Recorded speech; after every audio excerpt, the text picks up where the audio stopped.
Hi friends, welcome back to my channel. আপনারা যদি এরকম নতুন নতুন রেসিপি দেখতে চান তবে ফারহা হেসেল চ্যানেলটি অবশ্যই সাবস্ক্রাইব করুন। দেখুন আমি আজকে আমড়া পোস্ত রেসিপি আপনাদের করে দেখাবো। দেখুন প্রথমে আমি একটা হাঁড়ি চাপিয়ে গরম হয়ে গেছে হাঁড়িটা, এর মধ্যে একটু তেল দিয়ে তেলটা গরম করে নেব। তারপর আমড়াগুলোকে আমি কেটে রেখেছি দিয়ে দেবো এর মধ্যে, তেলের মধ্যে দিয়ে ভালোভাবে নেড়ে নেব। দেখুন নাড়া হয়ে গেছে। এবার আমি স্বাদ মতো নুন দেবো। এই যে নুন দিলাম, আর একবার নেড়ে নেব।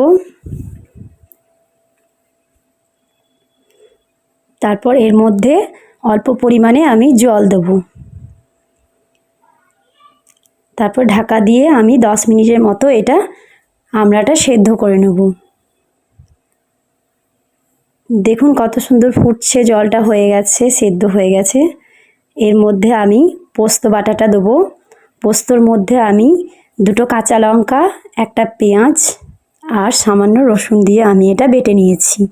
পোস্তটা দেওয়া হয়ে গেল। এবার আমি আর একবার হাতা দিয়ে এটাকে নেড়ে নেব। দিয়ে পোস্তটাকে একবারে জলটাকে শুকিয়ে রেখে দেবো। দেখুন ফুটছে কত সুন্দর। একবার ঢেকে দিই, 10 মিনিটের মতো এটা ফুটিয়ে নেব। এই যে কত সুন্দর ফুটছে। আরেকবার ঢেকে দিয়ে ভালোভাবে আমি আরেকবার খুলে দেখে নেব। জলটা কত সুন্দর শুকিয়ে গেছে। দেখুন জলটা মরে গেছে পুরো। এই যে হয়ে এসেছে। আমি আগে থেকে কিছুটা বড়া করে রেখেছিলাম বেসনের। এই যে দেখুন বড়া করে রেখেছিলাম, এইগুলোও দিয়ে দেবো। যেহেতু বড়াটা দিলে স্বাদ বাড়বে টকের মধ্যে। আপনারা অবশ্যই এরকমভাবে বাড়িতে ট্রাই করবেন। আর আমার রান্নাটা কেমন লেগেছে একটা লাইক করতে ভুলবেন না, আর কমেন্ট করে জানাবেন যে কেমন হয়েছে। আপনারাও এরকমভাবে বাড়িতে রান্না করে খাবেন। দেখুন আমার রান্নাটা হয়ে এসেছে, শুধু আমি একটা অল্প ফুটিয়ে নেব 5 মিনিটের মতো। এই যে ফুটিয়ে নিলাম, ঢাকনাটা খুলি। দেখুন কি সুন্দর বসে গেছে। আমার পুরো রান্নাটা রেডি হয়ে গেছে।